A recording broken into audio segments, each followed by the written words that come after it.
कहानी की शुरुआत में हम विल नाम के एक साइंटिस्ट को देखते हैं जो अल्जाइमर नामी बीमारी का इलाज ढूंढ रहा था, क्योंकि उनके पिता भी अल्जाइमर बीमारी के शिकार थे। विल का उसके पिता के अलावा इस दुनिया में और कोई नहीं था, इसीलिए वो हर हाल में अल्जाइमर नामी बीमारी की दवा बनाना चाहता था। अल्जाइमर एक ऐसी बीमारी है जिसमें धीरे धीरे मरीज की याददाश्त कमजोर होने लगती है और एंड में वो इंसान अपना नाम तक भूल जाता है। अब विल का इस दुनिया में अपने फादर के अलावा और कोई था भी नहीं, इसलिए वो अपने फादर को खुद से दूर होते नहीं देख सकता था। विल दिन रात मेहनत करके फाइनली एक दवा बना लेता है, लेकिन सबसे पहले इंसान पर इस दवा को टेस्ट करना एक रिस्की काम था, इसलिए ये दवा सबसे पहले एक फीमेल चिंपैंजी पर टेस्ट किया जाता है और जो रिजल्ट सामने आया उसने सबको हिलाकर रख दिया। इस दवा से वो फीमेल चिंपैंजी बहुत ज्यादा इंटेलिजेंट हो जाती है। विल जब उसकी इंटेलिजेंस देखता है तो उसे बहुत खुशी होती है और अब वो इस दवा को इंसानों पर इस्तेमाल करना चाहता है। विल सबसे पहले ये बात अपने सीनियर को बताता है और उसके बाद बोर्ड ऑफ मेंबर्स की एक मीटिंग रखी जाती है जहाँ पर वो अपनी प्रेजेंटेशन दे रहा होता है। विल की इस नई दवा से सब के सब बहुत खुश होते हैं क्योंकि इसके रिजल्ट्स बहुत ज्यादा पॉजिटिव थे। विल की प्रेजेंटेशन के दौरान दूसरी तरफ उस फीमेल चिंपैंजी को दिखाया जाता है जिसके ऊपर विल की दवा को इस्तेमाल किया गया था। वहाँ पर एक वर्कर आता है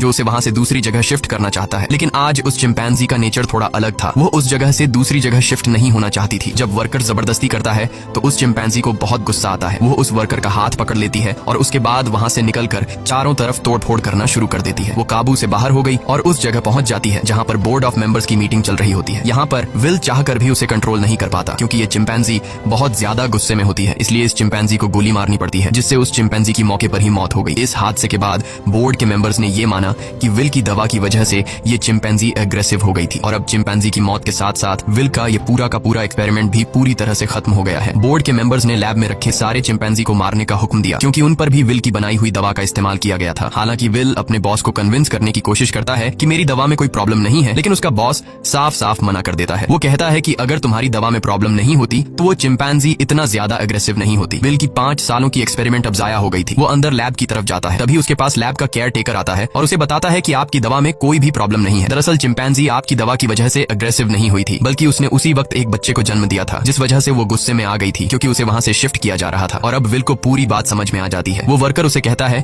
कि मैंने बॉस के कहने पर उन सारे चिंपैंजीज को मार दिया और उस बच्चे को नहीं मार पाया जो अभी अभी पैदा हुआ है। उसके बाद विल बिना किसी को बताए चुपके से उस बच्चे को अपने घर ले आता है जहाँ पर विल के फादर भी होते हैं। और यहाँ पर हमें दिखाया जाता है कि ये चिंपैंजी का बच्चा छोटा तो है लेकिन उसका दिमाग इंसानों की तरह तेज है। बहुत जल्दी वो विल के पिता से घुल मिल जाता है और विल के पिता उसे नाम देते हैं सीजर। धीरे धीरे 3 साल बीत जाते हैं और अब वो चिंपैंजी का बच्चा जिसका नाम सीजर है वो बहुत ज्यादा स्मार्ट हो चुका है। वो पढ़ सकता है, गेम्स खेलता है और बिल्कुल इंसानों की तरह हर एक काम को करता है। बस वो सिर्फ एक चीज नहीं कर सकता और वो है इंसानों की तरह बोलना, पर वो इंसानों की बातचीत को अच्छी तरह से समझ सकता है। वहीं विल के पिता को दिखाया जाता है जिनकी अल्जाइमर बीमारी की वजह से दिमागी हालत काफी ज्यादा खराब हो चुकी है, यहाँ तक कि उनकी नर्स भी उनका ध्यान रखने से मना कर देती है। वो विल से कहती है कि तुम्हारे पिता को अब हॉस्पिटल की जरूरत है, घर पर उनका टेक केयर नहीं किया जा सकता। विल अपने पिता